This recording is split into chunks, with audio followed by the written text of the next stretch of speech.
The Art of Inner Calm, How to Control Your Reactions. Introduction. We live in a time when life seems to move faster than ever. Notifications buzz, responsibilities stack higher, and pressures pull at us from every direction. In such a climate, it is easy to feel that our reactions are automatic, that our emotions have the final say, and that we are at the mercy of circumstances beyond our control. Yet, beneath the noise, there is a timeless truth. You always have a choice in how you respond. That choice is the essence of inner calm, and it is the foundation for living a life of abundance. Inner calm is not the absence of challenges, nor is it the denial of feelings. It is not about pretending everything is fine when it is not, or bottling up emotions in the name of strength. Instead, it is the practice of meeting life with steadiness, clarity, and intentionality. It is the art of controlling your reactions so that, instead of being swept away by chaos, you become the anchor. When you cultivate inner calm, you expand the space between what happens and what you do next. In that space lies your freedom, your creativity, and your power to shape outcomes that align with the life you truly want. Think about the last time you reacted out of anger, frustration, or fear. Perhaps you said something you regretted, made a decision you later questioned, or felt drained long after the moment passed. Now, imagine the same situation, but this time you paused, took a breath, and responded with calm. The words might have come out differently. The decision might have been wiser.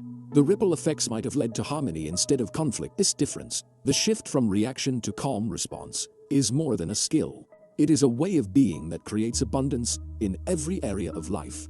Calmness is often misunderstood as weakness or passivity, but in truth it is one of the strongest forms of power. Anyone can lash out, panic, or collapse under pressure. It takes real courage and mastery to remain centered when the storm rises. Inner calm is not passive surrender, it is active choice.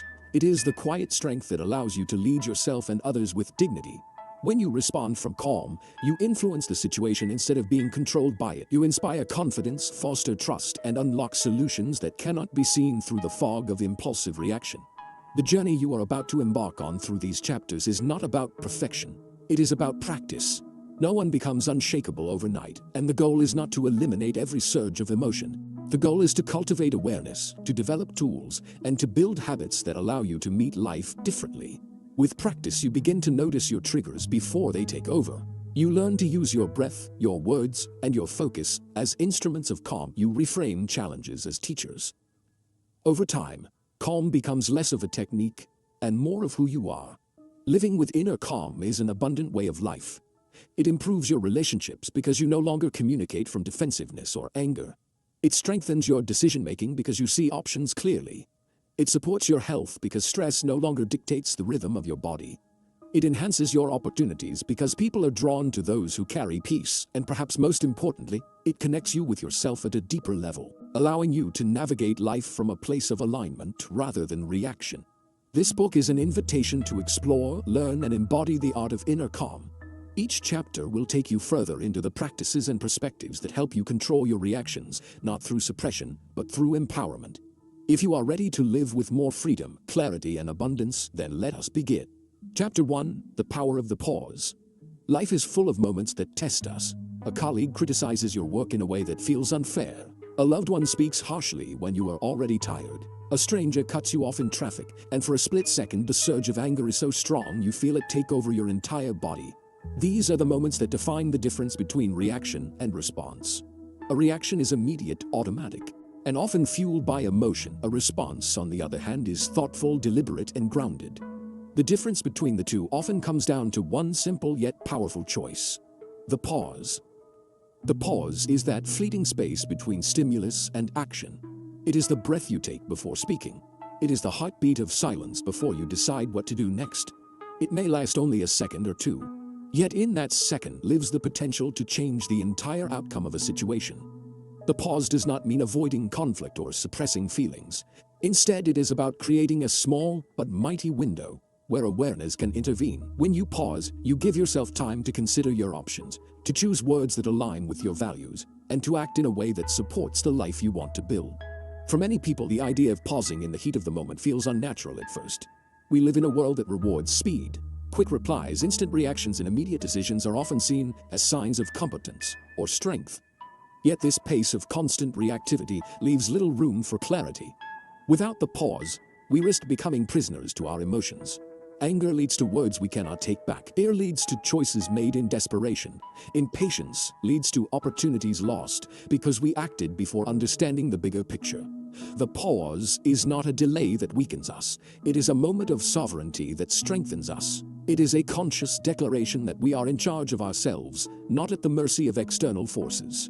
Consider the story of a manager who receives an email filled with criticism from a client. The immediate reaction is to fire back with defensiveness, justifying every decision, pointing out the client's mistakes and sending it off in a rush of adrenaline. But the manager decides instead to pause. She steps away from her desk, takes a walk around the block, and allows her mind to settle. When she returns, she rereads the email with a calmer perspective. She notices the frustration beneath the client's words, but also sees opportunities to clarify, repair, and strengthen the relationship. Her response, written from calm rather than reaction, not only resolves the issue, but also builds greater trust with the client. That trust leads to more business, more respect, and ultimately more abundance. The pause became the bridge to growth. The pause also works internally, not just in external interactions. Imagine the thoughts that often run through your mind when things do not go as planned. A small mistake at work might trigger a spiral of self-criticism. Missing a deadline might make you label yourself as lazy or incompetent. These reactions are not only unkind but untrue. Pausing before accepting those thoughts as facts allows you to examine them with clarity. You can ask yourself whether the thought is helpful, whether it reflects reality, or whether it is just an echo of old patterns. With that pause, you can choose a kinder, more constructive response, one that builds confidence instead of tearing it down. The abundance mindset thrives in the pause, because abundance is not about rushing through life or controlling every detail. It is about recognizing the richness of options, the freedom of choice, and the ability to create from a place of calm. When you pause, you open yourself to possibilities that reaction blinds you to. A heated argument might reveal an opportunity for deeper understanding. A challenging circumstance might reveal a chance to innovate. A moment of disappointment might reveal a door closing so that another can open. Without the pause, you are too busy reacting to notice the gifts hidden in the moment. It is important to remember that the pause is not weakness. It is not silence born of fear, nor is it passivity. The pause is active. It is deliberate. It requires discipline to stop yourself from acting on impulse. It takes strength to resist the pull of anger or the push of urgency. And it takes wisdom to recognize that a second of stillness can lead to hours, days, or even years of better outcome. The pause is a practice like training a muscle. The more you use it, the stronger it becomes. At first, you may catch yourself only after you have already reacted. Over time, you begin to notice the surge of emotion before it explodes. Eventually, the pause becomes second nature, a natural rhythm of your life. One of the simplest ways to practice the pause is through the breath. Breathing is always with you, a tool you carry wherever you go. When you feel the rise of strong emotion, even a single deep breath creates space. It slows the racing heart, calms the nervous system, and gives the mind a moment to reset. That breath is the essence of the pause. It is small, invisible, and often unnoticed by others, but it changes everything for you. Over time, linking the pause with the breath creates a powerful anchor you can return to in any situation. Relationships are perhaps the clearest mirror of the pause's power. Think of the countless misunderstandings, conflicts, and wounds that arise because of words spoken too quickly. When you pause before responding to a loved one, you give yourself the chance to choose compassion over defensiveness, curiosity over judgment, and patience over frustration. This choice not only strengthens the bond, but also creates an atmosphere of safety and respect. People feel seen and heard when you respond thoughtfully rather than react impulsively. In this way, the pause becomes not only a gift to yourself, but also a gift to those around you. In moments of crisis, the pause becomes even more essential. When circumstances feel overwhelming, the urge to act quickly can be intense, yet rushing often leads to mistakes. Leaders who embody calm are not those who never feel stress, but those who know how to pause long enough to regain perspective before taking action. Their calm spreads to others, creating stability in uncertain times. This is why the pause is not just a personal tool, but a form of leadership, whether you are leading a team, a family, or simply leading yourself. The art of inner calm begins with the pause. It is the foundation upon which all other practices are built. Without it, awareness has no space to rise, gratitude has no room to soften, and perspective has no time to shift. With it, every other tool becomes more powerful. The pause is the key that unlocks your ability to control your reactions. not by suppressing them, but by choosing them. It reminds you that you are not powerless, that you are not bound to your first impulse, and that you always have access to a deeper wisdom. As you move forward in this journey, remember that the pause is not about perfection. You will still have moments when you react, moments when you wish you had waited longer, breathed deeper, or spoken differently. That is part of being human. The practice of the pause is not to eliminate imperfection, but to expand possibility. Each time you pause, you strengthen your connection to calm. Each time you choose a response over a reaction, you cultivate abundance, and with each practice, you step further into the art of living with inner calm. Chapter 2: The Science of Calm. Calm may appear to be an abstract quality, something mystical or elusive that only a few people seem naturally to possess. Yet, when we look closer, calm is not random or out of reach. It is deeply rooted in how our brain and body function. Understanding the science behind calm gives us more than just knowledge. It offers reassurance that inner peace is not a matter of luck or personality. It is a skill that can be cultivated, supported by biology, and strengthened through practice. When you learn how your system operates under stress and how it responds to calm, you begin to realize that the art of controlling your reactions is not only possible, but natural. Every reaction begins in the brain. When something triggers you, whether it is an angry comment, a sudden disappointment, or a perceived threat, the amygdala, a small almond-shaped structure, leaps into action. Its job is to scan for danger and prepare you to survive. This is why your heart races, your palms sweat, or your muscles tighten. Even when the situation is not life-threatening, the amygdala is ancient, designed for a world where reacting quickly could mean the difference between life and death. However, in modern life, many of our threats are not lions on the savannah, but emails, deadlines, traffic, or disagreements. The amygdala still reacts the same way, flooding your body with stress hormones like adrenaline and cortisol. These chemicals sharpen your immediate reactions, but blur your ability to think clearly or respond wisely. The prefrontal cortex, located in the front of your brain, is responsible for logic, reasoning, and decision-making. It is the part that allows you to pause, reflect, and choose your response. When calm, the prefrontal cortex is fully engaged, helping you weigh options, imagine outcomes, and act with intention. But under stress, the amygdala can overpower the prefrontal cortex, hijacking your ability to think clearly. This is why people often say or do things they regret in heated moments. The science here is simple. In stress mode, your brain prioritizes speed over wisdom. That is useful in emergencies, but destructive in daily life if left unchecked. The good news is that the brain is not fixed. It can change and adapt through neuroplasticity, the ability to rewire itself based on repeated experiences. Every time you practice pausing, breathing, and responding calmly, you strengthen the pathways that favor your prefrontal cortex over your amygdala. With time, calm responses become easier, more natural, and more automatic. This is why people who train themselves in mindfulness or emotional regulation seem unshakable. They are not born with extraordinary patience. They have simply trained their brains to favor clarity over chaos. The body, too, has its role in the science of calm. Your nervous system has two primary branches, the sympathetic and the parasympathetic. The sympathetic nervous system is the accelerator, responsible for your fight-or-flight response. It increases heart rate, raises blood pressure, and prepares the body for action. The parasympathetic nervous system is the brake, sometimes called the rest and digest system. It slows your heartbeat, relaxes your muscles, and brings balance back after stress. When you react impulsively, the sympathetic system dominates, but when you pause, breathe, or ground yourself, you activate the parasympathetic system, signaling safety to your body and inviting calm to return. One of the simplest scientific truths about calm is that your breath is the bridge between these two systems. Rapid, shallow breathing tells your body you are under threat. Slow, deep breathing signals safety. This is why even a few intentional breaths can shift you out of panic and into clarity. Science shows that controlled breathing not only lowers stress hormones, but also increases heart rate variability, a measure of resilience in the nervous system. In other words, the more you practice calming your breath, the stronger your body becomes at adapting to challenges without being overwhelmed. Emotions themselves also carry a biological rhythm. Researchers have found that most emotional reactions peak within 90 seconds if you do not feed them with more thoughts. Anger, fear, or frustration may rise like a wave, but if you pause and allow the body to process the surge without attaching stories or judgments, the wave subsides. It is the mind's tendency to replay the event, justify the feeling, or imagine worst-case scenarios that prolongs the emotion. Understanding this gives you power. You realize that you do not have to be trapped in anger for hours. If you allow the 90-second window to pass without reaction, calm naturally follows. From a scientific perspective, practicing calm does not mean eliminating stress. In fact, a certain amount of stress, called eustress, can be healthy. It motivates you to prepare, focus, and perform. The key is balance. Chronic stress, when the body stays in a state of fight or flight, wears down the immune system, strains the heart, and clouds the mind.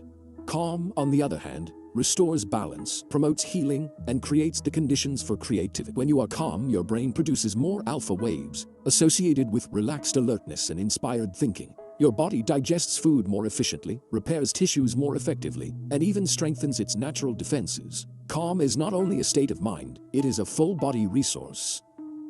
The abundance mindset finds deep support in this science. Abundance is about expanding possibility, and calm is the mental state that allows possibility to flourish. When the amygdala hijacks your mind, you see only one option: attack, defend, or escape. When the prefrontal cortex is engaged, your vision widens. You notice creative solutions, recognize opportunities, and see others with more compassion. Calm literally opens your brain to abundance, while reactivity narrows it into scarcity. This is not just philosophy. It is measurable in brain scans, hormone levels, and heart rhythms. Practicing calm also reshapes how you interact with others. Neuroscience has revealed the phenomenon of mirror neurons, brain cells that activate when we observe someone else's behavior or emotional state. This means that your calm is contagious. When you remain composed in a stressful situation, others around you subconsciously mirror that steadiness. This is why a calm leader can settle a tense room, or why a compassionate response can de-escalate conflict. On the other hand, if you react with anger or panic, those emotions spread just as easily. Understanding this empowers you to see calm, not only as a personal benefit, but as a contribution to the collective atmosphere. There is also a fascinating connection between calm and time perception. When stressed, time feels compressed. You feel rushed, pressured, and trapped. Calm stretches time, allowing you to experience the present moment more fully. Athletes often describe this as being in the zone, where their movements feel fluid and time seems to slow down. While not every moment of life needs to feel like peak performance, the principle holds true. Calm allows you to inhabit time more richly. Instead of racing ahead in reaction, you savor the moment and make choices with greater awareness. The science of calm ultimately reveals that inner peace is not a mystery, but a natural state your body and mind are wired to access. It is not something outside of you to be earned or achieved. It is within you, waiting to be activated. Stress may be inevitable, but reactivity is not. You are not doomed to be at the mercy of your amygdala or your nervous system. With awareness, breath, and practice, you can train your brain to favor clarity, engage your body's natural balance, and allow calm to become your steady foundation. As you continue this journey, remember that science does not diminish the beauty of calm, it enriches it. Knowing that your pause activates the prefrontal cortex, that your breath resets the nervous system, and that your emotions have a natural rhythm, gives you tools that are both practical and profound. Calm is not only art, it is biology. It is not only mindset, it is measurable. And when you align with the science of calm, you align with the abundance of possibilities that open when you choose response over reaction. Chapter 3: Awareness as your anchor. Awareness is the foundation of inner calm. Without awareness, you cannot notice the rising tide of your emotions until it has already swept you away. Without awareness, you cannot recognize the moment when choice is possible, because you do not even see that you are reacting. Awareness is the anchor that keeps you steady in the storm, the light that reveals the space between trigger and response, the quiet reminder that you are not powerless. It is the beginning of self-mastery, because you cannot change what you do not notice. The more deeply you cultivate awareness, the more you unlock the art of inner calm. Awareness begins with presence. So often, our minds live in the past or the future. We replay old conversations, rehearse imagined scenarios, or drift into endless to-do lists. Meanwhile, the present moment slips by unnoticed. In this distracted state, emotions rise and fall without our participation.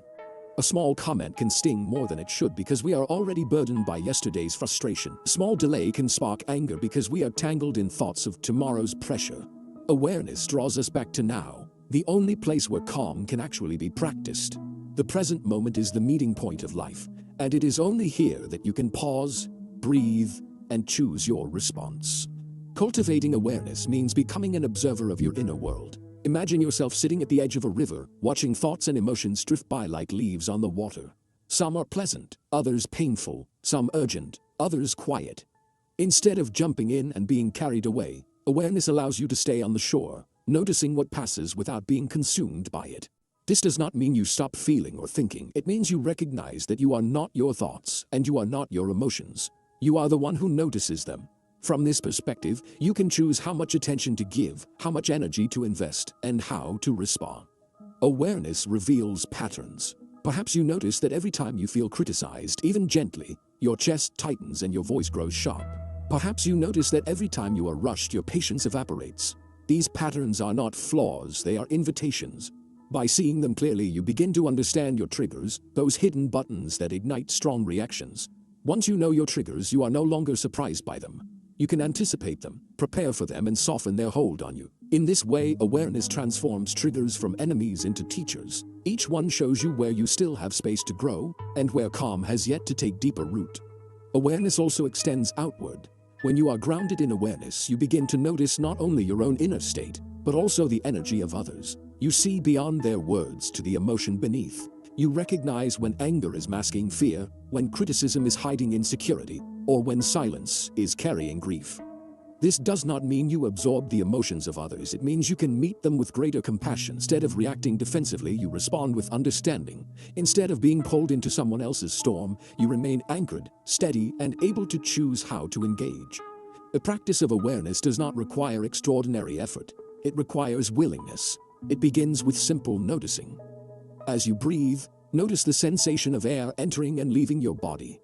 As you walk, notice the rhythm of your steps, the feeling of your feet on the ground. As you listen to someone speak, notice the tone of their voice and the way your body reacts. These small acts of noticing build the muscle of awareness. With time, you become more alert to the subtle shifts in your body and mind that signal an oncoming reaction. You notice the tightening jaw, the racing heart, the restless thoughts.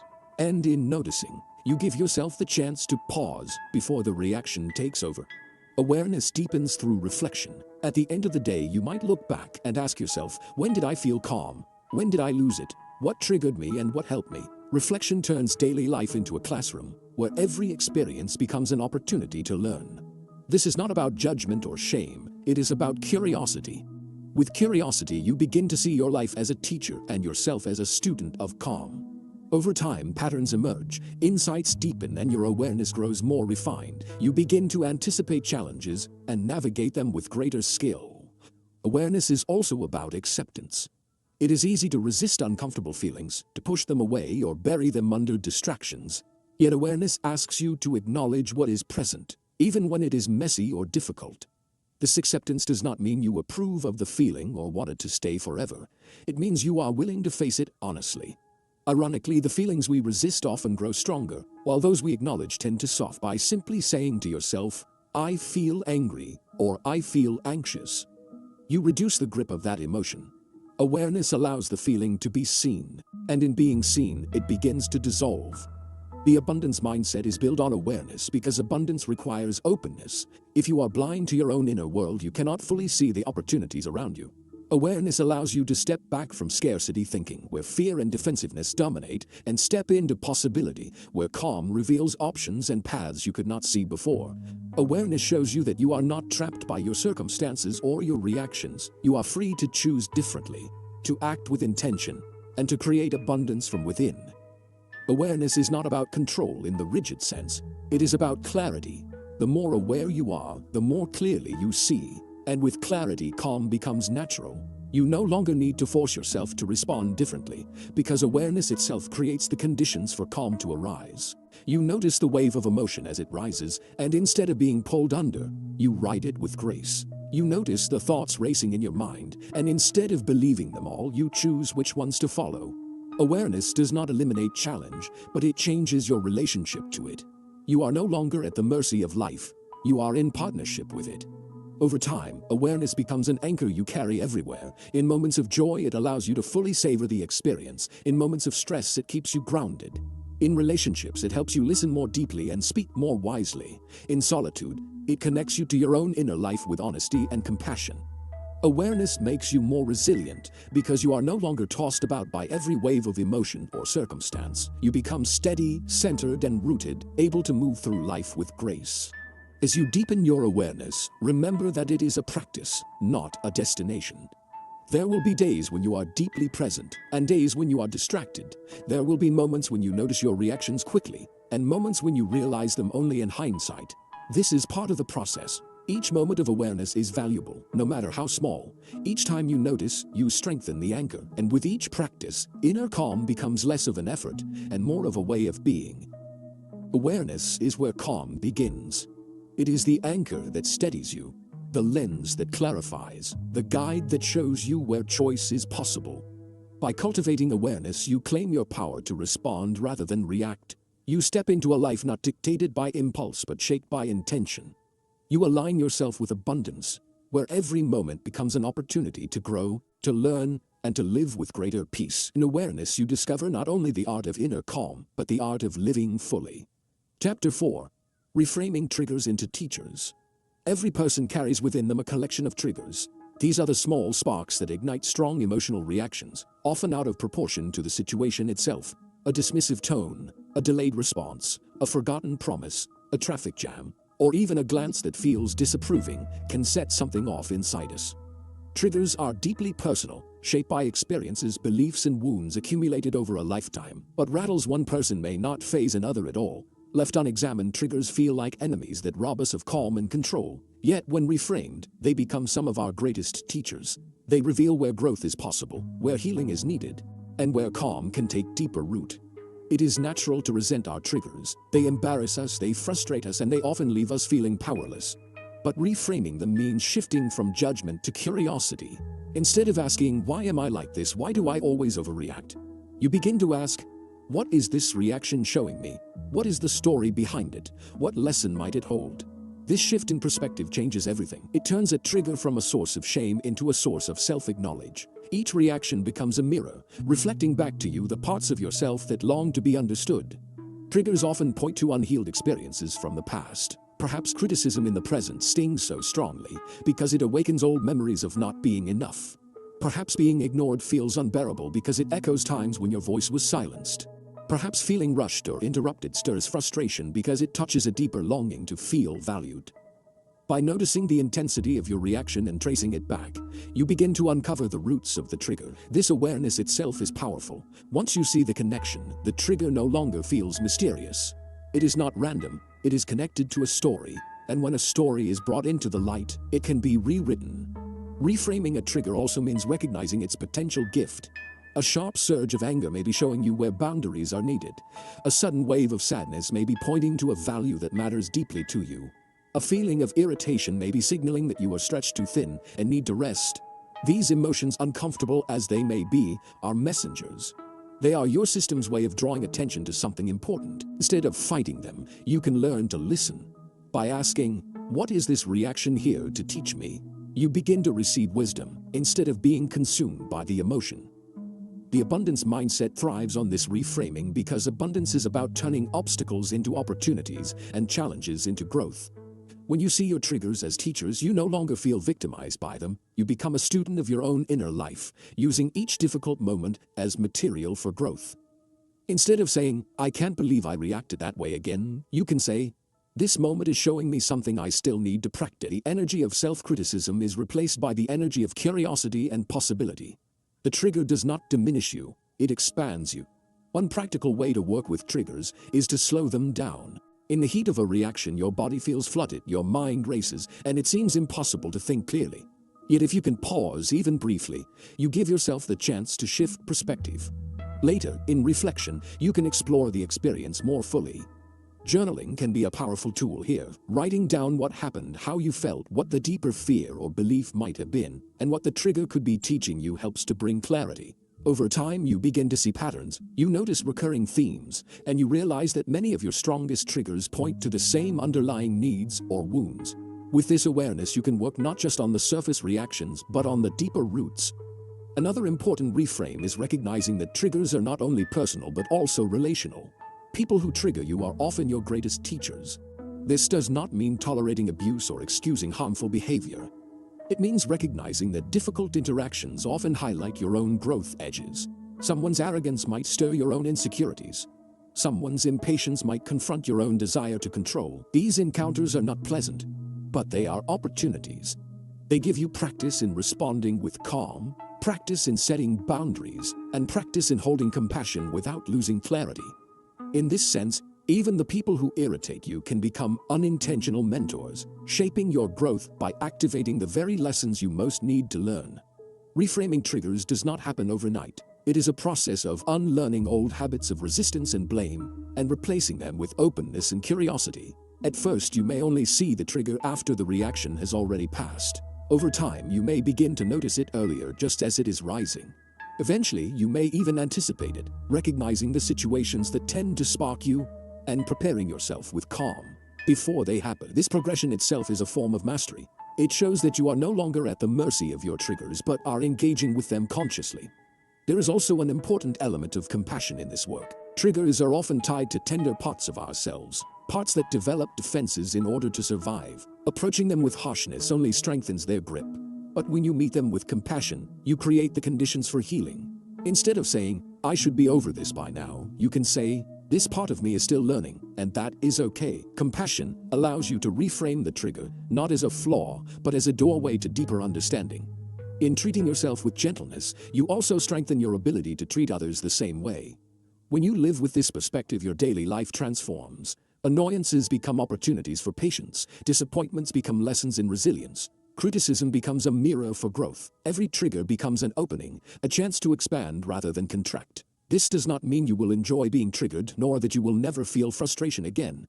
It means that even in the midst of difficulty, you can trust that something valuable is being revealed, and that trust itself is calming. It shifts your energy from resistance to receptivity, from scarcity to abundance. Imagine for a moment how different your life could feel if every trigger was seen as a teacher. Instead of walking through life with dread, bracing yourself against inevitable irritations, you could walk with curiosity, asking, "What will I learn today? What will this moment show me?" This mindset does not eliminate challenges, but it transforms them. It makes you more resilient, more open, and more capable of turning even the hardest moments into pathways toward inner calm.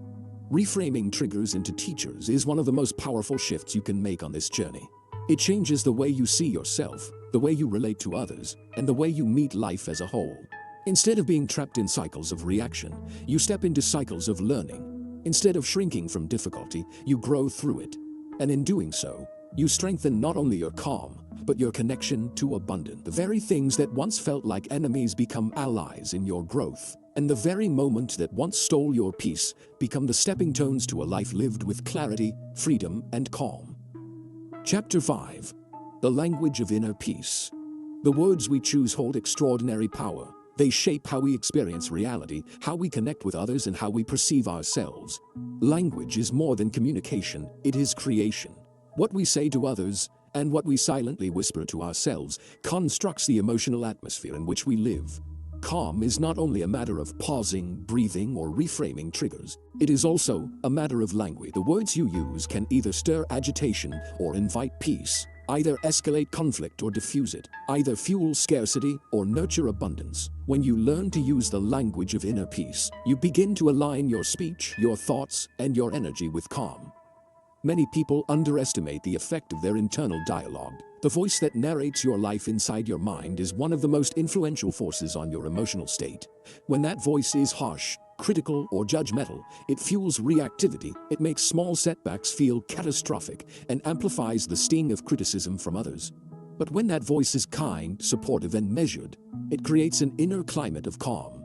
It allows you to meet challenges with resilience and to recover quickly from mistakes. Practicing the language of inner peace begins by noticing this inner voice and gently reshaping it. When you catch yourself thinking, "I always mess things up," you can shift to, "I made a mistake, but I can learn from it." When you hear yourself saying, "I can't handle this," you can reframe it as, "This is difficult, but I can take one step at a time." These shifts are not about denying reality, but about speaking to yourself in ways that foster clarity instead of chaos. Language also has a profound impact on relationships. Words spoken in frustration or anger can wound deeply, sometimes leaving marks that last long after the moment has passed. Yet words chosen with care and calm can heal, uplift, and strengthen bonds. The difference is not just in what is said, but in how it is said. Tone, pacing, and intention all matter. When you slow down, Speak with intention and choose words that reflect respect. You invite the other person into a calmer exchange. This does not mean avoiding difficult conversations or hiding the truth. It means delivering truth in a way that can be received. Saying, "You never listen to me," ignites defensiveness, while saying, "I feel unheard right now and I need your attention," invites connection. Both statements express frustration, but only one creates the possibility of understanding. The language of peace is also about listening. True listening is itself a form of language because it communicates respect, openness, and presence without words. When you listen without interrupting, without rehearsing your reply, and without judgment, you give a powerful message. You matter. I hear you. I am here. This act alone can diffuse tension and restore calm in relationships. People are often less reactive when they feel heard. Listening is not passive silence but active presence, and it is one of the most potent ways to embody the language of inner peace. Another dimension of peaceful language lies in the metaphors we use. The way we frame experiences through language shapes how we perceive them. If you describe your life as a battlefield, you will approach each day with a sense of combat and vigilance. If you describe your challenges as storms, you may expect only struggle and survival. But if you see your life as a journey, challenges become lessons, and progress becomes movement rather than victory or defeat. Shifting metaphors is a powerful way to change your inner state. When you call a problem a puzzle, it invites curiosity instead of dread. When you describe an obstacle as a stepping stone, it opens the possibility of growth. The language of peace reframes difficulties in ways that keep you calm, open, and resilient. It is also essential to recognize the cumulative effect of daily language. Small phrases repeated often shape your mindset. Complaining constantly, even about trivial things, reinforces a habit of agitation. Gratitude, on the other hand, expressed through simple words, builds a habit of calm. Saying thank you often, not only to others but also in silent recognition of life's gifts, trains your mind to focus on abundance. The language of peace is rich with appreciation. It notices beauty, acknowledges effort, and speaks kindness. In a world that often leans toward criticism and complaint, choosing words of gratitude is a radical act of calm. Calm language is not about avoiding strong expression or always sounding serene.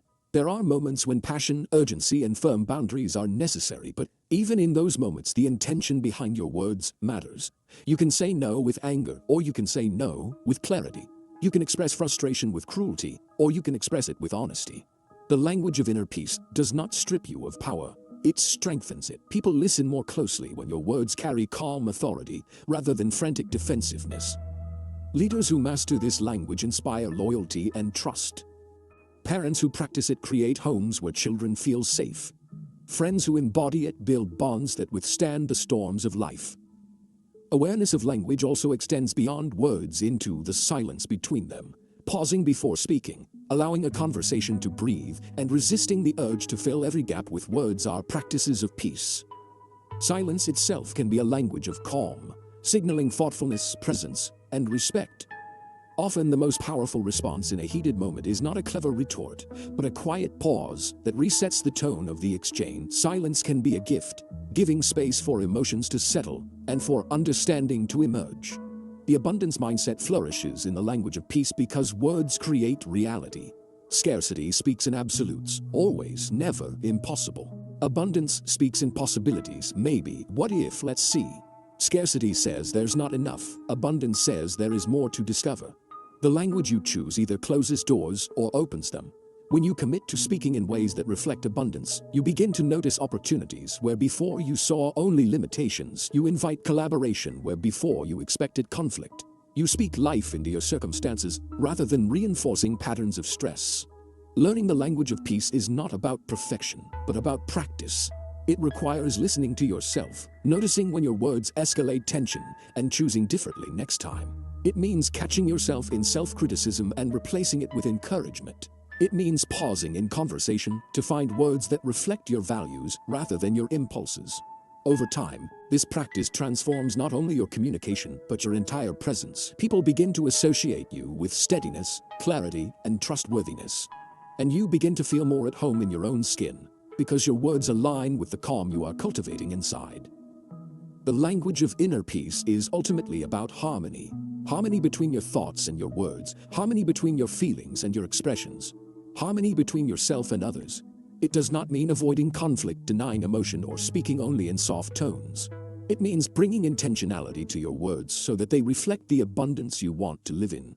With every phrase, every conversation, and every silent thought, you are either building calm or eroding it. By choosing the language of peace, you make calm not just an inner state but a way of living that touches everyone around you. Chapter 6. Breath. The silent reset button. There's a wisdom so simple, so close to us, that we often overlook it. It is the breath. From the moment we are born until the moment we leave this world, breath is our most constant companion. It is effortless and automatic, yet it holds the power to shift our entire state of being. The breath is always with us, quietly sustaining life. Yet most of us rarely give it more than a passing thought. We may notice it when we are out of breath from exertion or when stress makes it shallow and fast, but beyond that we tend to ignore it. And yet, when we bring awareness to the breath and learn to use it intentionally, it becomes one of the most powerful tools we have for cultivating inner calm. Breath is the silent reset button. Always available, always free, always waiting to help us return to peace. To understand the power of breath, it helps to see how it connects body and mind. When stress rises, your breath changes automatically. It becomes shorter, quicker, and more shallow, signaling to your body that danger is present. This reinforces the stress response, releasing more adrenaline and cortisol, accelerating the heart and preparing the body for fight or flight. The opposite is also true. When you slow your breathing, deepen it, and allow it to flow more rhythmically, you signal to your nervous system that it is safe to relax. Your heart rate slows, your muscles soften, and your mind begins to clear. The breath acts like a switch between states of tension and states of calm. You may not always be able to control what happens around you, but you can always choose how to breathe, and that choice changes everything.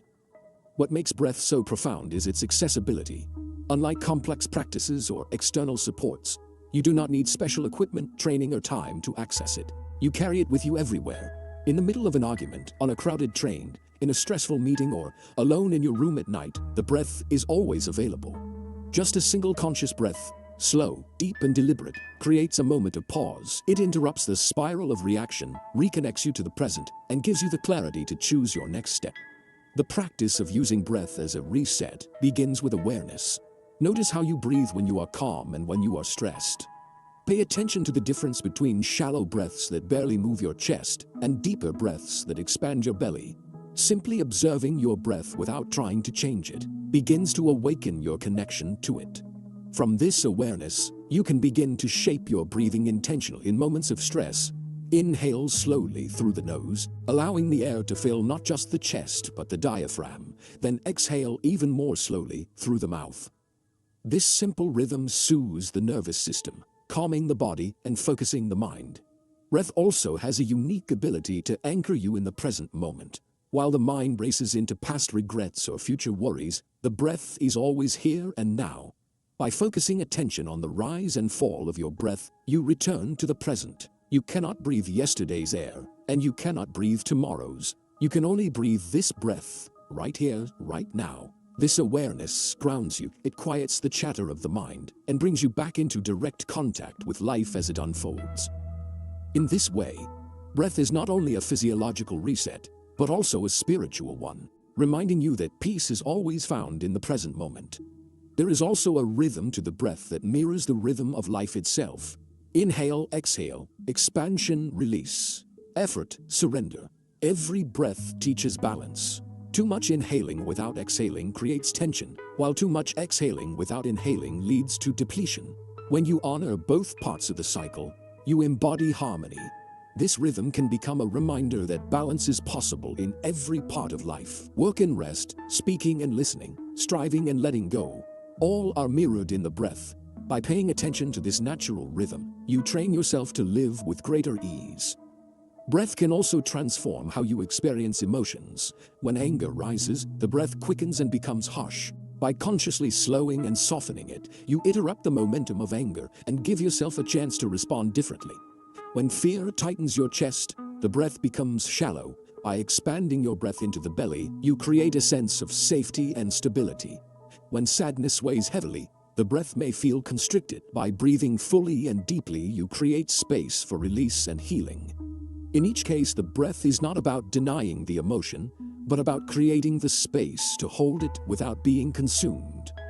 The abundance mindset sees the breath as a symbol of endless supply. You never run out of breath while you live. Each inhale is a reminder of life's generosity. Each exhale, an invitation to release what no longer serves you. Breathing with awareness teaches you trust in abundance. Even when one breath ends, another follows. This rhythm reminds you that there is always renewal, always possibility, always another chance. Breath becomes a practice of faith, showing you that calm and clarity are never far away. One of the most beautiful aspects of working with breath is how it connects us with others. Breathing is universal. Every person, everywhere, shares this same life-giving rhythm. When you take a moment to breathe with awareness in the presence of others, you invite them into calm as well. Just as emotions are contagious, so is breath. A calm, steady breathing pattern in one person can influence the nervous systems of those nearby. This is why leaders who stay calm under pressure help entire groups feel more stable, and why a parent's steady breath can soothe a child. Breath creates not only personal calm, but collective calm. Practicing breath as a reset is not about forcing yourself into some perfect pattern every moment of the day. It is about remembering its availability. It is about building the habit of returning to it when you notice stress rising. It is about weaving small moments of conscious breathing into your life until it becomes second nature. With time, you no longer need to remind yourself to breathe intentionally during difficulty. It happens naturally, like a reflex. This is when breath truly becomes your silent reset button, a built-in resource that supports you in every circumstance. The more you practice, the more you realize that breath is not just about calming down in moments of stress. It is about living with more presence, vitality, and awareness every day. Conscious breathing enriches your daily life. Meals taste better when you breathe fully as you eat. Conversations become deeper when you breathe steadily while listening. Work becomes more focused when you breathe calmly at your desk. Rest becomes more restorative when you breathe deeply before sleep. In each case, the breath enhances your experience, turning ordinary moments into opportunities for peace. Breath is simple, yet it is profound. It is ordinary, yet it is sacred. It is involuntary, yet it can be guided. When you learn to use it as your silent reset button, you gain access to calm whenever you need it. No matter the storm outside, no matter the challenge before you, the breath is always there, ready to bring you back to center. It is a gift so close, so constant, that it is easy to forget. But once you rediscover it, you will see that it is one of the most reliable allies in your journey toward inner calm. Every inhale is an invitation to begin again. Every exhale, an opportunity to let go. And in this rhythm, you find not only calm, but also a reminder of the abundance that flows through every moment of your life. Chapter 7. Emotional Mastery Through Gratitude. Emotions are powerful forces that shape how we experience life. They color our perceptions, influence our choices, and guide the way we relate to others. Yet when left unchecked, emotions can also dominate us, leading to reactions that we later regret. The art of inner calm is not about denying or suppressing emotions, but about learning to navigate them with wisdom. One of the most effective and life-affirming ways to cultivate mastery over emotions is through the practice of gratitude. Gratitude softens the sharp edges of reactivity, broadens perspective, and transforms even the most difficult circumstances into opportunities for growth. It is a key that unlocks calm, resilience, and abundance in the emotional landscape of our lives. Gratitude shifts the way we interpret events. When something challenging happens, the natural impulse is often to focus on what is wrong, unfair, or missing. This scarcity focus fuels stress and makes it harder to respond calmly. Gratitude changes the lens. It does not deny that hardship exists, but invites us to also see what is present, what is working, and what can be appreciated. In moments of difficulty, gratitude allows you to say, "This is hard, but I am grateful for the lesson it brings," or "This is painful, but I am grateful for the strength I am discovering in myself." That shift in language and perspective does not erase the challenge, but it reduces the grip of negative emotion and creates room for calm. At its core, gratitude trains the mind to focus on abundance. The human brain has a natural tendency to notice problems more than blessings, a survival mechanism that helped our ancestors avoid danger. But in modern life, this bias toward the negative often leads to unnecessary stress. Practicing gratitude rewires the brain, creating new pathways that favor appreciation over complaint. Studies in neuroscience show that regular gratitude practice increases activity in the prefrontal cortex, the part of the brain responsible for decision-making, self-control, and emotional regulation. This means gratitude literally strengthens the part of your brain that helps you pause, reflect, and respond rather than react. In this way, gratitude is not only uplifting but deeply practical in cultivating emotional mastery. Gratitude also transforms the energy of emotions themselves. Anger, for instance, thrives on a sense of being wronged. Gratitude interrupts anger by shifting attention from what was taken to what remains. Fear thrives on uncertainty. Gratitude calms fear by focusing on what is already secure. Sadness thrives on loss. Gratitude softens sadness by highlighting what still brings meaning. This is not about dismissing or invalidating emotions, but about balancing them. By practicing gratitude, you give yourself a fuller picture of reality, one that includes not only pain but also possibility. This balance allows you to hold strong emotions without being controlled by them. One of the most effective ways to anchor gratitude is through daily practice. Taking a few moments each morning or evening to reflect on 3 things you are grateful for creates a powerful shift. These do not have to be grand achievements or dramatic blessings. In fact, the most transformative gratitude often arises from ordinary details: the warmth of sunlight on your face, the kindness of a friend, the taste of a nourishing meal, the breath that sustains you. By noticing and naming these small gifts, you train yourself to live in a state of appreciation. Over time, gratitude becomes not just an activity but a mindset, shaping the way you meet every moment. Gratitude also plays a profound role in relationships. When you express appreciation to others, you strengthen connection and trust. Words of gratitude are like nourishment to the bond between people, reminding them that they are seen and valued. Too often, relationships suffer not from lack of love, but from lack of expressed appreciation. Taking the time to acknowledge another's effort, presence, or kindness can diffuse tension, heal misunderstandings, and invite greater harmony. Gratitude shifts the focus from what is lacking in a person to what is worthy of recognition. This not only calms conflict, but also creates an atmosphere where both people can thrive. The abundance mindset thrives on gratitude because gratitude affirms that life is already full. Scarcity says, "I don't have enough, I am not enough, and I will never have enough." Gratitude counters with, "I have been given much, I am growing, and more is possible." Gratitude does not blind you to challenges, but it keeps those challenges from overshadowing the goodness that is also present. It expands your vision, allowing you to see opportunities even in setbacks. From this expanded vision, calm naturally arises. You no longer feel trapped by what is missing, you feel empowered by what is available. Even in moments of deep struggle, gratitude can be a lifeline. Consider someone facing illness. It would be easy for fear and despair to dominate, yet when that person practices gratitude, perhaps for the support of loved ones, the dedication of caregivers, or even the lessons that suffering reveals, the emotional weight lightens. Calm emerges not because the struggle has disappeared, but because the mind has found balance. Gratitude makes space for peace, even in difficulty. It allows you to say, "This moment is hard, but it does not define the whole of my life." That perspective alone can restore strength and resilience. Gratitude is also contagious. Just as anger or fear can spread quickly in a group, gratitude has the power to uplift collective energy. When you embody gratitude, others around you feel it. They are inspired to notice blessings in their own lives and to respond more calmly in challenges. This ripple effect means that your gratitude does not only benefit you, but also contributes to the peace of your family, your community, and even the larger world. One person's steady gratitude can calm an entire room.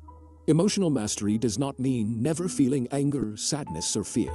It means holding those emotions with enough awareness and perspective that they do not control your actions. Gratitude is one of the most reliable ways to create that perspective. It reminds you that no matter how intense the emotion, it is not the whole truth. There is always something to appreciate, something to learn, something to value. That reminder shifts you from being a prisoner of emotion to being a participant in your own growth. Gratitude gives you a choice. The practice of gratitude also deepens over time. At first it may feel forced or artificial, especially in hard moments. But like any muscle, the more you exercise it, the stronger it becomes. Eventually, gratitude becomes second nature, arising spontaneously even in stress. You may find yourself saying thank you in your heart during traffic, in conflict, or in disappointment. At that point, gratitude has become woven into who you are, and calm flows naturally from it. Gratitude is not just a practice but a way of being. It is the recognition that life, even with its challenges, offers gifts in every moment. It is the decision to focus on what is present rather than what is absent, on what is working rather than what is broken, on what is possible rather than what is impossible. This decision transforms your emotions, your relationships, and your sense of abundance. Gratitude does not deny reality, it enriches it. And when you live in gratitude, you live in calm, because you are continually reminded of the goodness that surrounds you and the strength that resides within you. Chapter 8. Releasing Control, Gaining Power. One of the greatest sources of agitation in life comes from our attempt to control what cannot be controlled. We try to manage the opinions of others, the pace of events, the outcomes of our efforts, and even the unfolding of time itself. The more we cling to this illusion of control, the more frustrated and anxious we become. Every unexpected twist feels like a threat, every unmet expectation like a failure. Yet paradoxically, the path to true calm and authentic power does not lie in tightening our grip, but in loosening it. By releasing control over what lies beyond us, we gain power over what truly matters: our choices, our energy, and our responses. Control is seductive because it gives the illusion of certainty. When life feels unpredictable, we try to shield ourselves from discomfort by orchestrating every detail. We plan meticulously, we monitor closely, and we resist anything that strays from the script. But life does not obey our scripts. People act in ways we cannot predict. Circumstances unfold in ways we cannot foresee. No matter how carefully we plan, surprises emerge. The attempt to control everything leads not to peace, but to constant tension, because we are forever wrestling with reality. Letting go does not mean giving up or being passive. It means accepting that we cannot dictate everything, and that our true strength lies in directing what we can influence: our thoughts, our actions, and the way we show up in the world. This distinction between external control and internal mastery is crucial. You cannot control how others speak, but you can control how you listen and respond. You cannot control whether challenges arise, but you can control how you meet them. You cannot control every outcome, but you can control the effort and intention you bring to the process. This shift in focus is liberating. It redirects your energy away from impossible battles toward meaningful influence. Instead of trying to bend the world to your will, you begin to cultivate resilience, adaptability, and calm. Releasing control also means surrendering the need to be right all the time. Much conflict arises not from genuine disagreement, but from the insistence that our perspective is the only valid one. This rigid stance fuels argument, defensiveness, and division.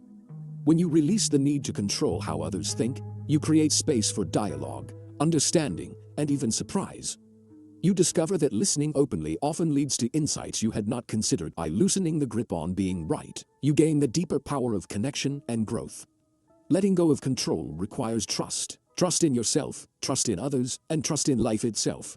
It is not blind faith that everything will always be easy, but a steady confidence that whatever arises, you have the capacity to meet it. This trust is the soil in which calm grows. When you believe you can only survive if everything goes according to plan, every deviation feels like disaster. But when you trust that you can adapt, you become more flexible. Instead of snapping under pressure, you bend gracefully like a tree in the wind. This flexibility is not weakness, it is strength. It allows you to move with life rather than against it. The abundance mindset flourishes in this release because abundance is about flow, not rigidity. When you cling too tightly, you choke the flow of possibility. You become so fixed on one outcome that you cannot see other opportunities emerging. But when you release control, you open yourself to abundance. You begin to notice doors you had overlooked, solutions you had not imagined, and paths you had not considered. What once felt like loss can be reframed as redirection. What once felt like failure can be seen as feedback. By letting go, you make space for life to surprise you with gifts that control could never have delivered. A clear example of this is in relationships. Many people try to control their partners, their friends, or their colleagues, often in subtle ways. They want others to behave a certain way, speak a certain way, or fulfill expectations exactly as envisioned. This control breeds tension and resentment. But when you release control and allow others to be who they are, relationships deepen.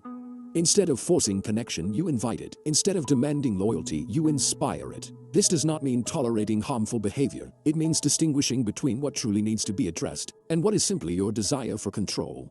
Releasing the latter creates room for authenticity, trust, and peace. Releasing control also brings profound relief. So much of our stress comes from trying to manage the uncontrollable. When you consciously let go, you lighten the load you carry. You no longer feel compelled to solve every problem, manage every outcome, or anticipate every twist. Instead, you focus on what is within your reach. This clarity makes your energy more effective and your presence more calm. You begin to realize that calm is not something you chase, but something you uncover by putting down what was never yours to carry in the first place. Of course, releasing control is not a one-time act, but an ongoing practice. The instinct to grasp will return again and again, especially in moments of uncertainty. But each time you notice it, you have the chance to pause, breathe, and ask yourself, is this within my control? If yes, then you can act with intention. If not, then you can release it. This question is a simple but powerful compass, guiding you back to calm. Over time, it becomes second nature, and you find yourself less entangled in battles you cannot win, and more invested in the choices that truly matter. Releasing control does not diminish your power. On the contrary, it magnifies it. By letting go of what you cannot govern, you concentrate your strengths on what you can. You act with greater clarity, speak with greater authenticity, and live with greater calm. You become less reactive because you no longer feel threatened by every unexpected change. You are anchored in your own mastery rather than tossed by the winds of circumstance. This is the paradox of letting go. The less you cling, the stronger you become. In the end, life will always be bigger than your plans, and people will always be more complex than your expectations. You cannot control every turn of the road, but you can decide how you walk it. You can choose whether to grip tightly and suffer every bump, or to loosen your hold and move with grace. Releasing control is not about surrendering your dreams or abandoning your efforts. It is about shifting your focus from domination to alignment, from rigidity to flow, from fear to trust. And in that shift, you gain the calm that makes abundance not just an idea, but a lived reality. Chapter 9. The calm advantage in relationships. Relationships are at the heart of human life. They shape our days, influence our moods, and define much of our sense of meaning. Whether with family, friends, colleagues, or partners, relationships bring joy, challenge, and growth. Yet they are also where many of our strongest reactions arise. A careless word, a dismissive gesture, or a forgotten responsibility can spark anger, disappointment, or hurt. In moments like these, the difference between reaction and calm response determines not only the outcome of the moment, but also the overall health of the relationship. Calm is not just a personal tool for inner peace. It is a relational advantage that deepens trust, strengthens bonds, and creates space for authentic connection. When two people interact, emotions are rarely contained within one person. They move back and forth like waves, amplifying each other. If one person raises their voice, the other often does the same. If one person grows defensive, the other responds with equal force. This escalation can turn minor disagreements into major conflicts. But when one person introduces calm into the exchange, the pattern shifts. A calm tone, steady breath, or measured response can soften the entire dynamic. Instead of waves crashing against each other, one wave steadies and the other gradually follows. Calm acts as an anchor in the relational storm. The advantage of calm in relationships begins with listening. Most people listen not to understand, but to respond. They rehearse counter-arguments in their minds, waiting for the chance to defend themselves or prove their point. This type of listening fuels tension because it does not truly hear. Calm listening, however, is different. It is spacious, patient, and attentive. It communicates respect, even when there is disagreement. When you listen calmly, the other person feels seen, and that feeling alone can reduce defensiveness. Often people argue not because their ideas are so different, but because they do not feel acknowledged. Calm listening breaks that cycle and opens the door to understanding.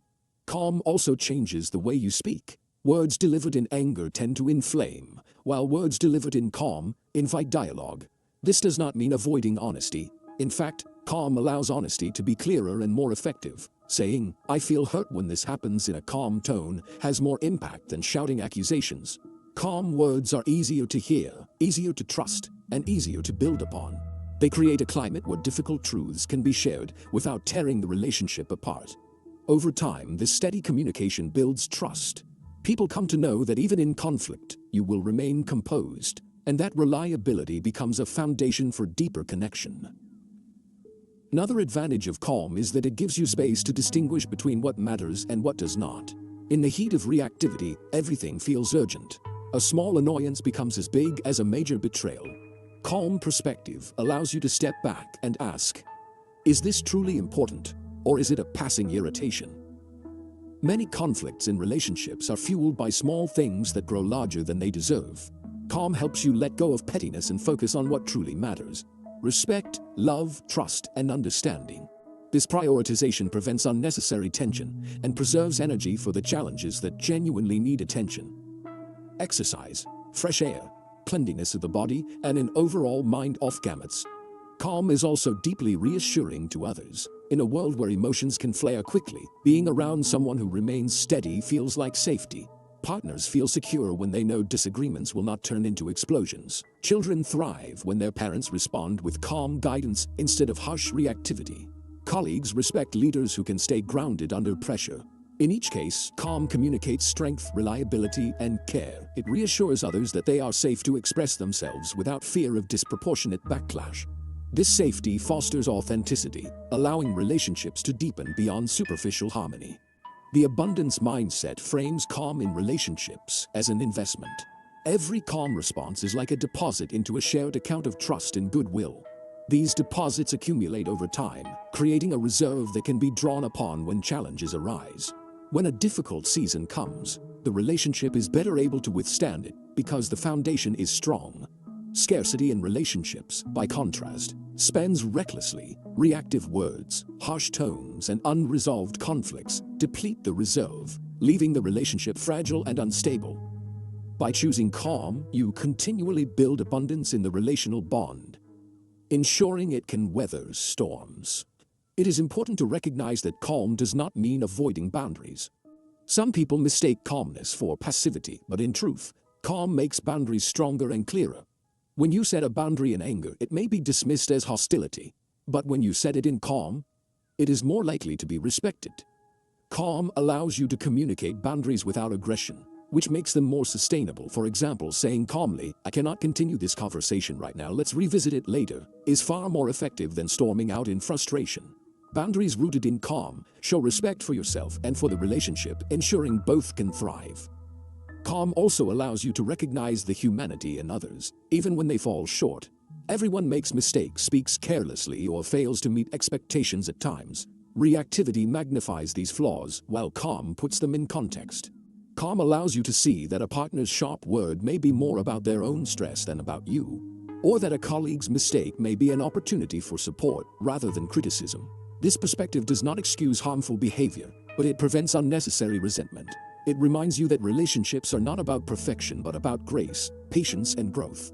In moments of deep conflict, calm is often the turning point. Arguments escalate until someone chooses to stop feeding the fire. That person breathes, softens their voice, and changes the tone. This moment of calm can shift the entire trajectory of the conflict. It invites the other person to mirror the calm rather than the chaos. It turns confrontation into conversation. It makes resolution possible. Without calm, arguments spiral endlessly, fueled by ego and emotion. With calm, there is a chance for healing and progress. The calm advantage in relationships is not about never feeling hurt, frustrated, or angry. It is about recognizing that those emotions need not dictate your behavior. You can feel strongly and still respond calmly. You can be firm without being harsh, honest without being cruel, and vulnerable without being defensive. This combination of strength and gentleness is what makes calm so powerful in relationships. It disarms hostility, builds trust, and creates the space for love and respect to flourish. Ultimately, relationships thrive not because people never disagree, but because they learn how to disagree well. Calm is the foundation of this skill. It allows you to approach differences with curiosity instead of hostility, to resolve conflict without breaking bonds, and to nurture connection even in difficulty. Calm is not just an individual practice, it is a relational gift. By bringing calm into your interactions, you not only transform the quality of your relationships, but also embody the abundance mindset in action, creating more peace, more trust, and more love in every connection you share. Chapter 10. Decision-making. From stillness. Every day, life presents us with decisions both large and small. Some choices feel trivial, like what to wear or what to eat. Others carry significant weight, such as whether to change careers, move to a new place, or commit to a relationship. Decision-making is a constant thread weaving through the fabric of life, and the quality of our decisions determines much of the quality of our outcomes. Yet for many, decision-making is a source of stress, second-guessing, and regret. This is often because decisions are made in haste from a place of reactivity or under the cloud of agitation. When the mind is restless, choices tend to reflect fear, urgency, or avoidance. But when the mind is calm, when stillness is present, decisions take on an entirely different quality. They become clearer, wiser, and more aligned with what truly matters. Stillness is not about the absence of thought, but about the presence of clarity. It is the quiet space where the noise of fear and pressure subsides, and the voice of wisdom can be heard. In moments of restlessness, the mind produces endless scenarios, each competing for attention. What if I fail? What if they reject me? What if I make the wrong move? These questions can create paralysis or impulsivity, two extremes that sabotage decision-making. Stillness interrupts that cycle. By pausing, breathing, and grounding yourself before acting, you create the conditions where deeper insight can emerge. The still mind is not empty but receptive, attuned to both logic and intuition, capable of seeing options without being clouded by panic. Decisions made from stillness are more often aligned with your values rather than your fears. When rushed or agitated, you might choose the option that brings immediate relief but not long-term fulfillment. For instance, you might stay silent in order to avoid conflict, even though speaking up is necessary for integrity. Or you might leap into a new opportunity because of fear of missing out, even though it does not truly fit your path. But when you allow stillness to guide you, you notice these impulses and question them. You ask, does this choice reflect who I want to become? Does it align with the life I am creating? From stillness, you choose not just to escape discomfort, but to walk toward growth. The science of calm supports this truth. When the brain is in a stressed state, the amygdala dominates, narrowing focus and reducing access to the prefrontal cortex, which is responsible for reasoning and foresight. This makes decision-making reactive, based on instinctive survival rather than thoughtful reflection. When calm is present, the prefrontal cortex re-engages, allowing you to weigh consequences, consider alternatives, and act deliberately. This is why taking even a few deep breaths before making a decision can significantly improve its quality. Physiologically, you are shifting your brain into a state where wiser choices are possible. Stillness also allows you to access intuition. Logic is valuable, but not all decisions can be made by numbers or analysis alone. Some require a sense of inner knowing that arises when the noise quiets down. Intuition speaks in whispers, and it cannot be heard when the mind is shouting with urgency.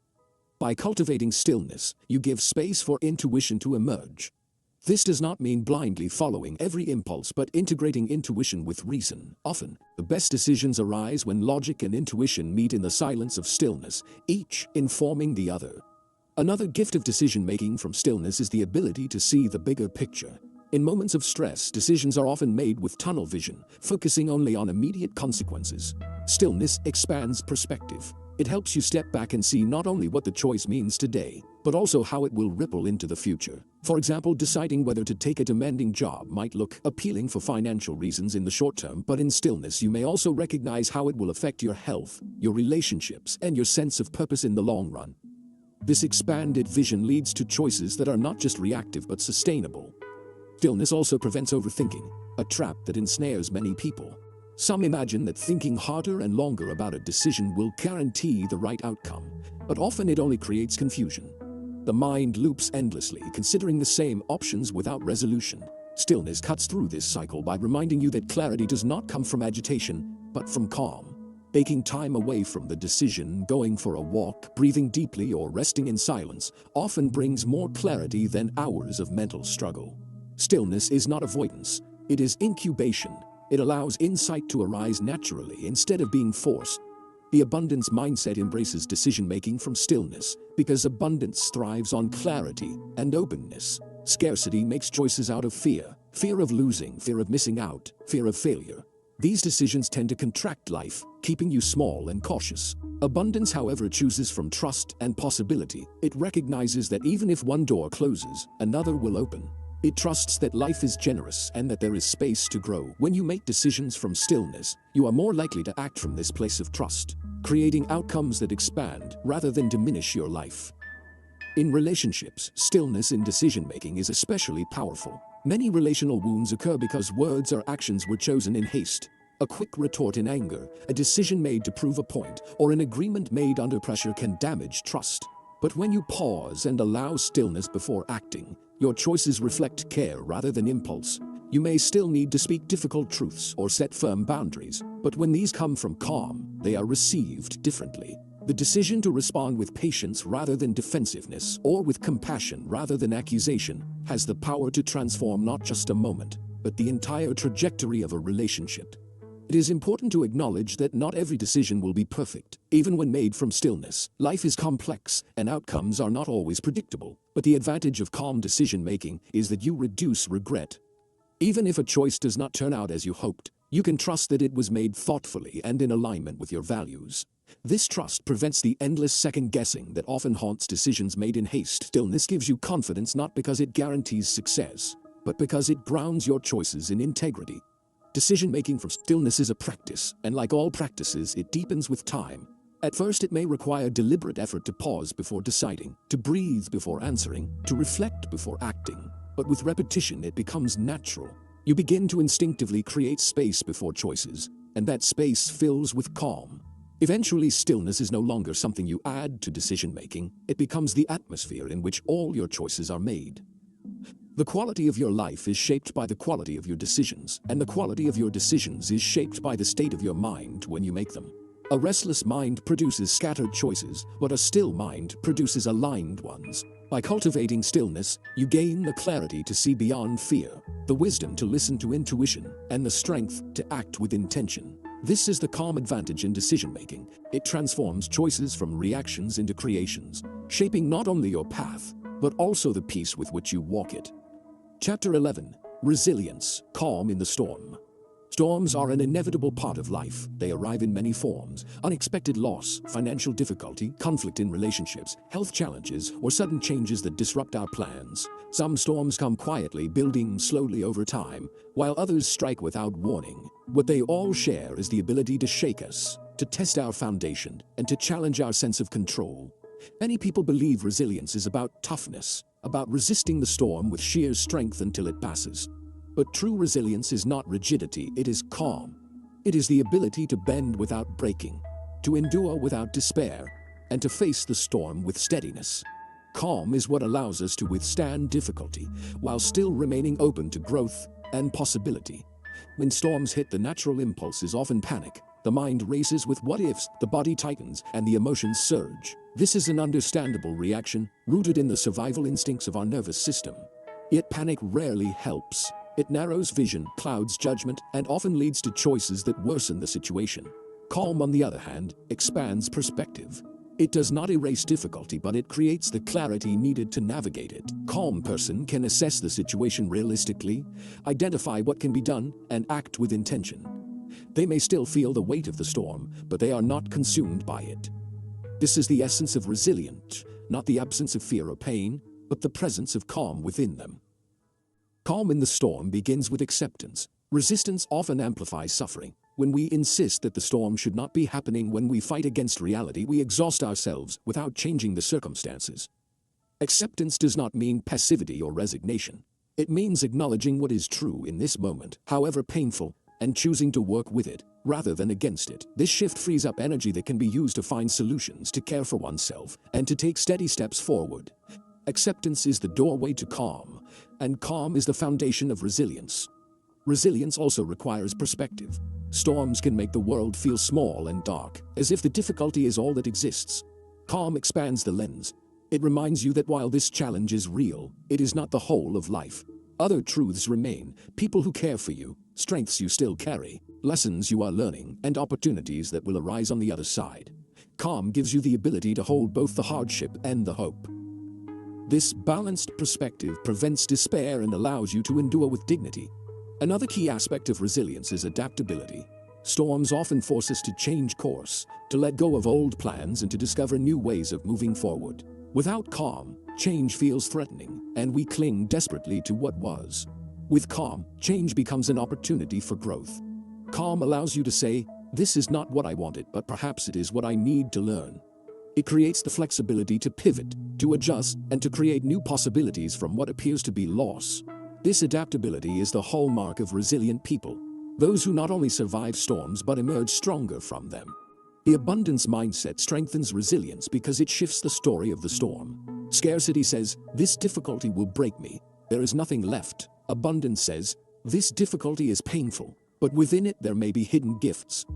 This does not romanticize suffering, nor does it deny its reality. It simply acknowledges that storms often reveal strengths we did not know we had, deepen relationships that might otherwise have stayed shallow, and awaken priorities that we might have ignored.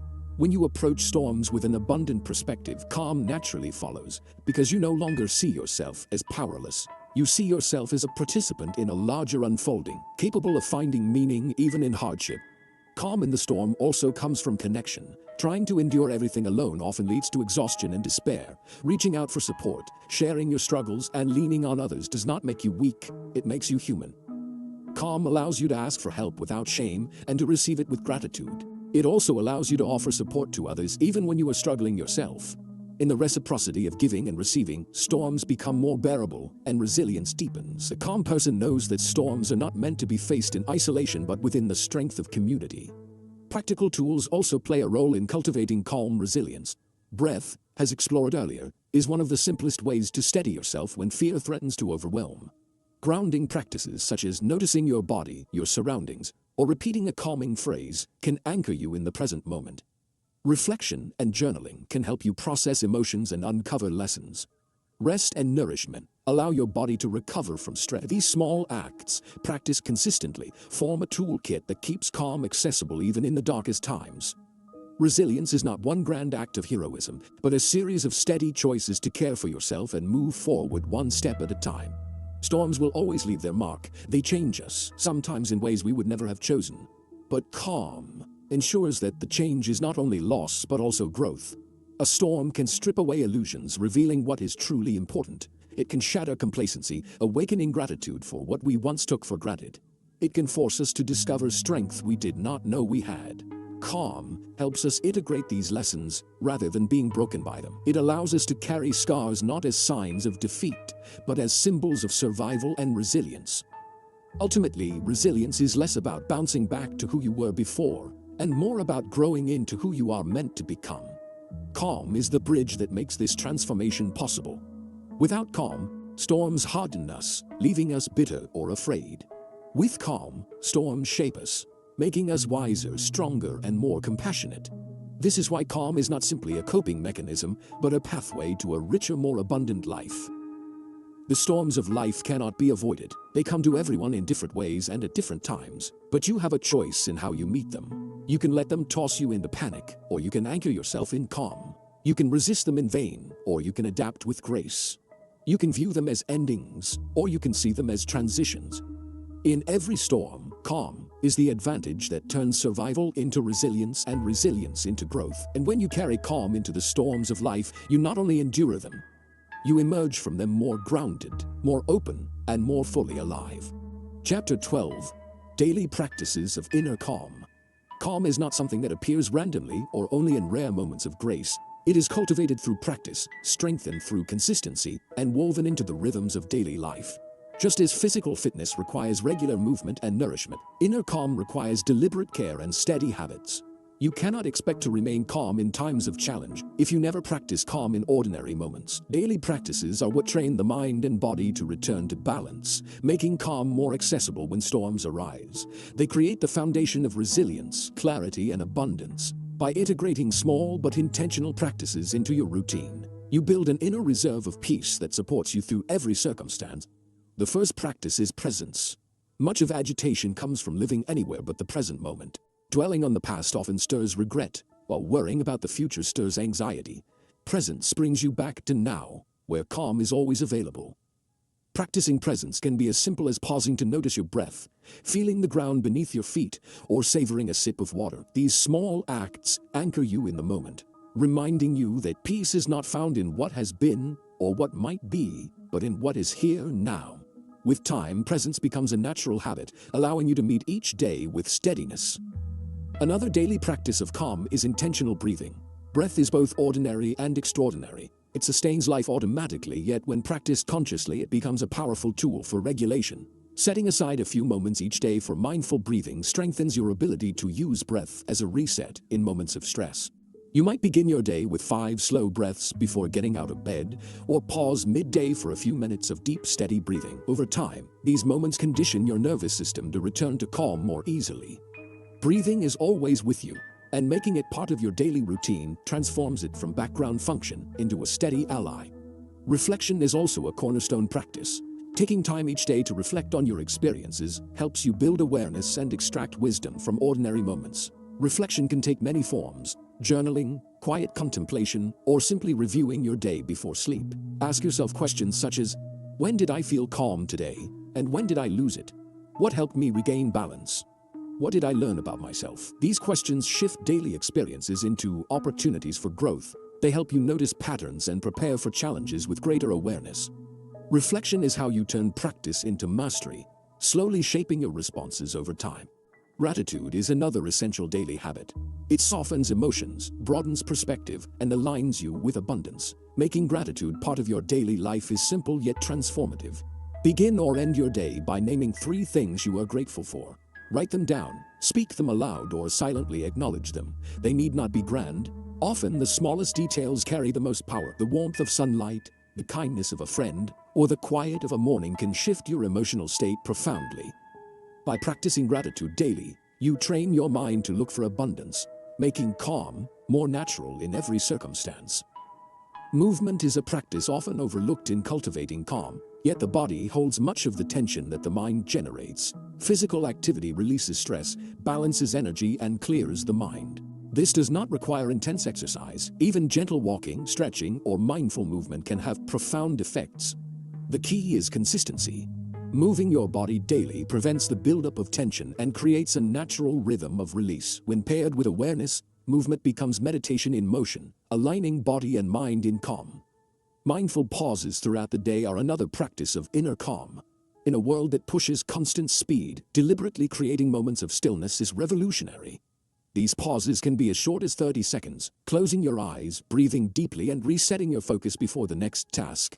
They can be longer, such as taking a mindful break during work or enjoying a few moments of silence before a meal. These pauses act as reminders that calm is not reserved for special occasions, but available in ordinary moments. They help you reset before stress builds into reaction, keeping you aligned with balance. Connection also plays a role in daily calm. Sharing time with people who uplift and support you reinforces peace. Conversations grounded in kindness, laughter shared with friends, or a quiet moment with loved ones all nurture inner calm. Equally important is choosing to limit time with influences that consistently drain your energy or fuel agitation. Daily practices of connection are not about the number of interactions, but about their quality. Each positive exchange reinforces calm within you, reminding you of the abundance of support available in human connection. Creating an environment that supports calm is another practice that can be woven into daily life. The spaces we inhabit influence our emotional states. A cluttered, noisy environment often stirs agitation, while an orderly, peaceful space invites clarity. Taking a few minutes each day to tidy your surroundings, light a candle, or play calming music can make a difference. These small rituals signal to your mind and body that peace is valued here. Over time, your environment becomes a reflection of your inner calm, and your inner calm becomes easier to sustain within that environment. Rest is perhaps the most underestimated daily practice of calm. In a culture that glorifies busyness, rest is often treated as a luxury rather than a necessity. Yet fatigue magnifies reactivity, while adequate rest restores balance. Prioritizing sleep, taking short breaks, and allowing yourself moments of genuine rest throughout the day replenishes your energy and keeps calm accessible. Rest is not laziness, it is preparation. It is the renewal that allows you to meet life with steadiness rather than exhaustion. All of these practices, presence, breathing, reflection, gratitude, movement, mindful pauses, connection, supportive environment, and rest, work together to make calm a lived reality, rather than a distant ideal. They are not burdens to add to your schedule, but anchors to weave into the natural rhythm of your life. Small, consistent steps create lasting change. The key is not perfection, but practice. Some days you will miss a gratitude reflection or feel distracted in your breathing. That does not matter. What matters is returning, again and again, to the practices that nourish calm. The abundance mindset sees daily practices not as chores but as opportunities. Each moment of presence is an opportunity to savor life. Each breath is a chance to reconnect. Each reflection is a doorway to learning. Each expression of gratitude is a reminder of richness. Each act of movement, pause, connection, or rest is a choice for abundance over scarcity. By practicing calm daily, you are not only preparing for storms, but also enriching the ordinary days with peace and clarity. In the end, inner calm is not built in grand gestures, but in the quiet consistency of daily life. It is shaped in the small choices you make each day to return to balance, to care for yourself, and to align with peace. These practices accumulate, weaving calm into the very fabric of who you are, and when the storms come, as they inevitably will, you will not need to scramble for calm. It will already be within you, nurtured by the daily practices that have become part of your way of being. Chapter 13. Living abundantly through calm. Calm is not only a skill to be practiced in moments of stress, but a way of living that permeates every area of life. It is not confined to private meditation or quiet pauses. It is a presence you carry with you into your relationships, your work, your health, and your sense of purpose. To live abundantly through calm means to make peace not just an inner resource, but an outward expression. It is choosing to walk through the world with steadiness, to respond with clarity, and to cultivate an atmosphere of peace that influences not only your own life, but also the lives of those around you. Calm becomes a way of being, a foundation upon which abundance naturally flourishes. When calm becomes your default state, relationships transform. Conflicts no longer spiral as easily because you bring steadiness into them. Misunderstandings are resolved more quickly because you listen with openness instead of defensiveness. Your presence becomes a source of reassurance, and people are drawn to the safety and trust you create. Living abundantly through calm in relationships means giving others the gift of being heard, respected, and valued, even when you disagree. It means choosing words that uplift rather than harm, choosing patience over impatience, and choosing compassion over judgment. These choices, repeated consistently, cultivate bonds that are not only peaceful, but deeply fulfilling. In the realm of work and purpose, calm allows you to perform with clarity and resilience. A calm mind is more creative, more focused, and more capable of making sound decisions. When you remain steady under pressure, others look to you as a leader, regardless of your title. Your calm becomes contagious, helping teams collaborate more effectively and navigate challenges with less conflict. Beyond performance, calm also helps you discern what truly matters in your work. It keeps you from chasing every distraction or burning yourself out in pursuit of endless demands. Instead, you align your actions with your values, making choices that are sustainable and meaningful. Living abundantly through calm in your work means measuring success not only by outcomes, but by the peace you bring to the process. Calm also enhances your health. Stress, left unchecked, wears down the body, weakens the immune system, and drains vitality. Calm restores balance, supporting both physical and mental well-being. When you cultivate calm daily, your body spends less time in fight or flight mode and more time in rest and repair mode. Sleep becomes deeper, digestion improves, and energy steady. Living abundantly through calm in your health means not only avoiding illness but thriving, carrying within you a sense of vitality that makes life richer. Calm also protects mental health by reducing anxiety and softening the grip of negative thought patterns. It gives you tools to regulate emotions, to recover from setbacks, and to maintain balance even in uncertainty. At a deeper level, calm connects you with your purpose. In a noisy world filled with endless demands and competing voices, it is easy to lose sight of what truly matters to you. Calm creates the space to listen to your inner wisdom, to discern what aligns with your values, and to walk a path that feels authentic. Living abundantly through calm means making decisions not from fear or pressure, but from clarity and conviction. It means saying yes to what resonates with your heart and saying no to what distracts from your purpose. Calm allows you to live in integrity, where your actions match your deepest truths. Living abundantly through calm also means becoming a source of peace for others. Just as agitation spreads, so does calm. When you embody calm, you influence the energy of your family, your community, and even strangers you encounter. A calm word can de-escalate tension. A calm presence can comfort someone in distress, and a calm response can model a new way of engaging with conflict. This ripple effect is part of abundance. The understanding that your calm is not only for yourself, but for the collective. Each time you choose calm, you contribute to a more peaceful environment, and that contribution multiplies far beyond what you can see. Importantly, living abundantly through calm does not mean living without difficulty. Life will always bring challenges, losses, and unexpected changes. Abundance does not erase hardship, it reframes it. Through calm, you learn to see challenges not only as obstacles, but as opportunities to grow, to deepen your resilience, and to discover new strengths. Calm allows you to face storms without losing yourself in them, to hold grief without being consumed, and to navigate uncertainty without collapsing into fear. This resilience is abundance itself, For it means that no matter what happens, you carry within you a resource that cannot be taken away. Living with calm as a way of being also enriches the simple moments of life. Abundance is not only found in achievements or milestones, but in the ordinary details. Sharing a meal, walking in nature, listening to music, or sitting quietly with a loved one. Calm makes you present enough to savor these moments, to recognize their richness, and to draw joy from them. Without calm, life rushes past in a blur of distraction and urgency. With calm, even the smallest experiences become meaningful, and you begin to see that abundance is not far away but always here, waiting to be noticed. To live abundantly through calm is to embody a balance of strength and softness. It is strength because calm gives you the power to master your reactions, to make wise decisions, and to endure difficulty without breaking. It is softness because calm opens you to compassion, to gratitude, and to connection.